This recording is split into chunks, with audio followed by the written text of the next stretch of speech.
I live here now. And in today's video, I want to talk about our first auction win, why I got the animal I got, and some tips that can help you with your auctions to at least, hopefully, improve your success. The most important tip that you can do is to ask your girlfriend, wife, husband, boyfriend, if you can bid on an animal before you do it.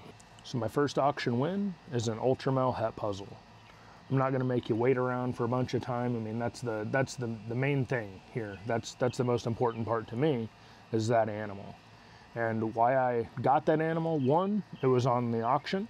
Two, I love Ultramel like a lot. Like I really like the color palette. Although Ultramel and all other types of albinos can be a little limiting, as you end up with more or less two-toned animals where, you know, you need some things that'll provide a little bit of a gradient, but that's a topic for a whole other thing. So that Ultramel het puzzle was available. There wasn't a puzzle het Ultramel, there wasn't an Ultramel puzzle, there wasn't any of those things. You know, so in general though, the Ultramel het puzzle is going to be a more cost-effective option than a puzzle het Ultramel, because a lot more people have Ultramel things that they could breed that puzzle into, so therefore the value is going to be a little bit higher. But for me, it's genetically similar enough to where it really doesn't matter. And especially with, you know, genetic testing out there, you know, there really isn't that much of a difference between a Ultramel het puzzle and an Ultramel puzzle. And that might sound a little crazy to begin with, but hear me out. Now, an Ultramel puzzle has 2 copies of Ultramel and 2 copies of puzzle, because it's getting one from each parent. The animal that I got at a fraction of the value has 2 copies of Ultramel and 1 copy of puzzle. So basically that means whatever I breed that animal to, half or 50% of the offspring are going to have puzzle genetics, you know, het form, obviously. You know, but at the end of the day, let's just say I have an 8-egg clutch, 4 of those animals are going to be het for puzzle. Those sound like 4 holdbacks for me. The other 4 animals, if I'm pairing things smartly, are going to be regular Ultramels, which is going to overall increase the base value of the clutch, but also it's going to give somebody out there, whether it's a breeder animal or whatever, but at least a very, very pretty pet. And I can let those go, keep the het puzzle stuff for myself, and further my projects. At the end of the day, furthering my projects is probably what's most important for me.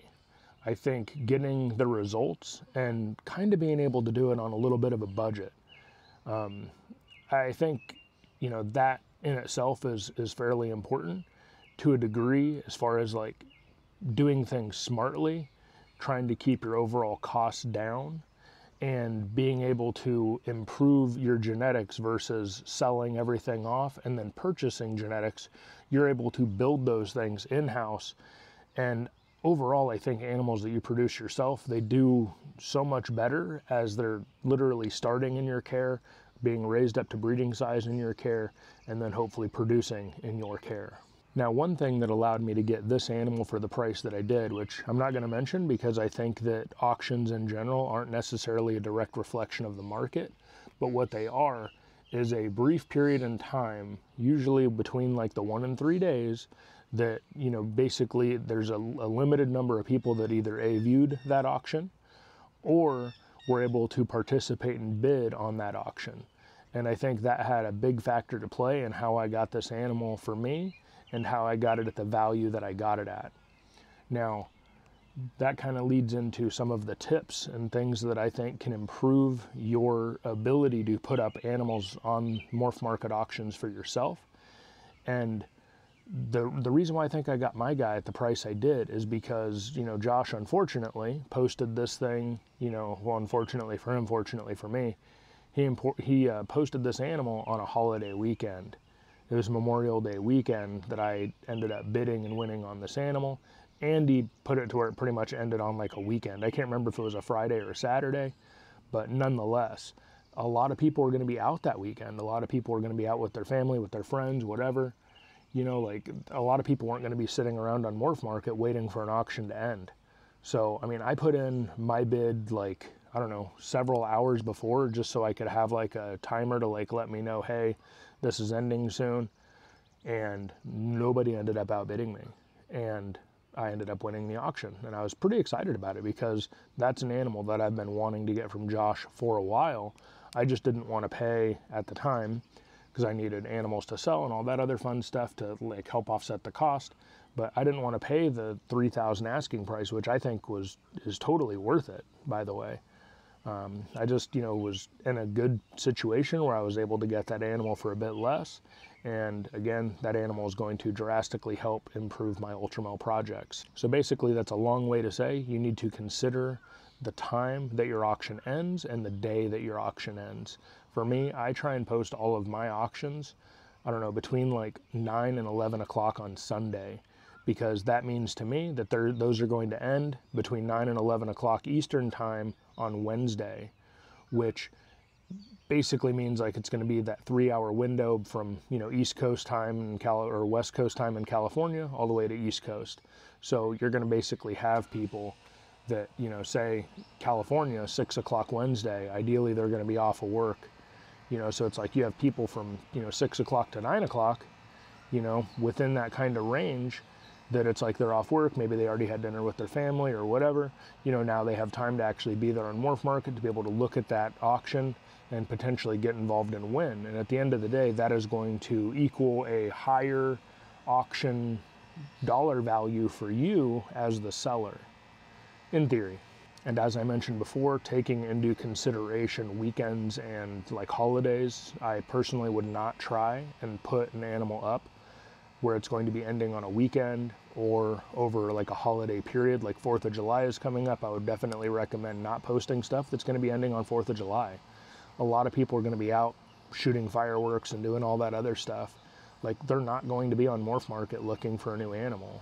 At least the vast majority of people are not going to be doing that. Now, as far as getting more eyes on your auction, and this goes for your animals in general, posting on social media or YouTube, both of those things are super helpful. I think that whenever I have an auction up, I like to do, and I didn't do for the current auctions that I have up, which I'll show a couple of animals kind of in the background as I'm talking. These animals are actually going to be ending later today, and today is Wednesday. I usually like to, in the past, I will make a private video and I will upload that to YouTube, and then I will link that private video in the ad of the animal. So that way people get, one, they get the still images within the ad, and then they also get a, short, maybe 30-second video of the animal in various, positions crawling around in the hand. Overall, that gives them a good idea of, one, the size of the animal, the look, color of the animal, and if they're really curious, the disposition of the animal. But I think that helps alleviate a lot of questions. I also think that posting at least one of your auctions on, social media the day that you post it, at least makes it visible to some people, the people that are following you on, say, Instagram, or if you're active in like any Patreon Discords or anything like that, posting those animals in there can also get some eyes on those animals. So I like to post some sort of thing saying, hey, like, this auction just started. And then the day that the auction ends, I also like to post something up on Instagram. And that kind of lets people know, hey, like, this is ending tonight. This is kind of your last opportunity. Because whenever I post up an auction, I do not post that auction with a reserve or a starting price. And overall, it does appear that posting an animal with no reserve, no starting price, or anything like that, while it is a bit of a risk, you are putting the animal up for auction. So you want to put stuff up there that you are comfortable with selling for whatever it sells for, or you're confident that that animal is going to bring enough desirability that it's going to at least get a number that you're comfortable with.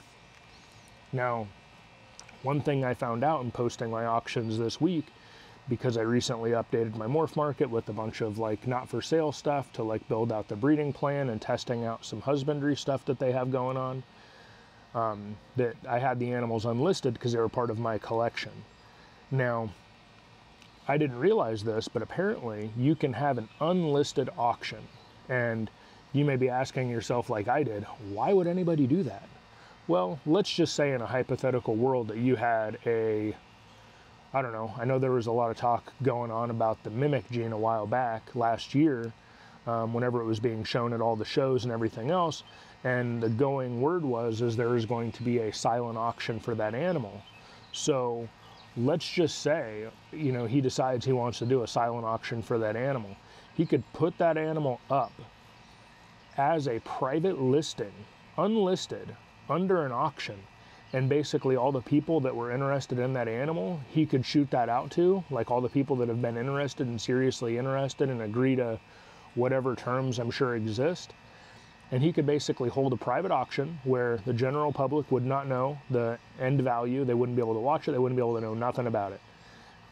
I think that that is a really interesting way to use that feature if you have something that you don't want to show is on auction, or if you have a large enough customer base to where you can put something like that out there and, you know, basically get, you know, what you want, make it kind of like an official thing.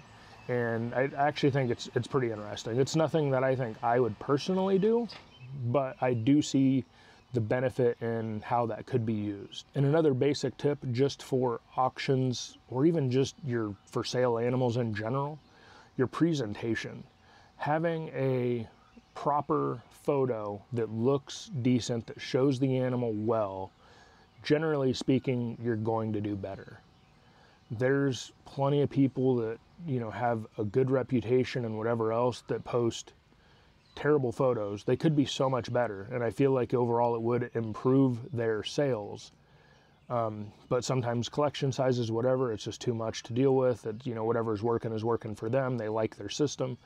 But I think especially as people that are relatively new or starting out or whatever, your presentation goes a long way. You know, showing a good image of the animal helps the ad look way more professional. Having good images, good videos on your social media make everything look way more professional. It makes you look more reliable, more trustworthy, and things like that. So I think having a good presentation for your listing, you know, having clear terms that are defined within your listing and your store policy, having, you know, a good execution or at least a good like look within your social media, all those things are going to help when people look at your animal, when people go to your social media, when they go to your stuff, and they're like, okay, like I like the way this animal looks, I like the way the other animals look, I like the way that they're putting time into this, because all that stuff I think reflects in, you know, the animal, the care, and all that other stuff that you give. So that pretty much wraps it up. Let me know if you think I missed anything that you think, you know, helps you with your auctions, things you look for as a potential buyer of auctions. You know, just throw those things down in the comments. Let me know. And if there's any other topics or things you want me to cover in my videos, you know, just, you know, leave those down there too. I find these kind of videos myself, I'm finding a lot more enjoyable, I guess, to listen to than some other stuff. I've been doing a lot of research into some other stuff recently, and I kind of like how those videos are. And you'll see some stuff that's been in the works here in a couple of videos, you know, as far as what I'm referring to as far as my research. And yeah, we'll cross that bridge when we cross it. Thanks for taking your time to watch this video, and we will see you in the next one.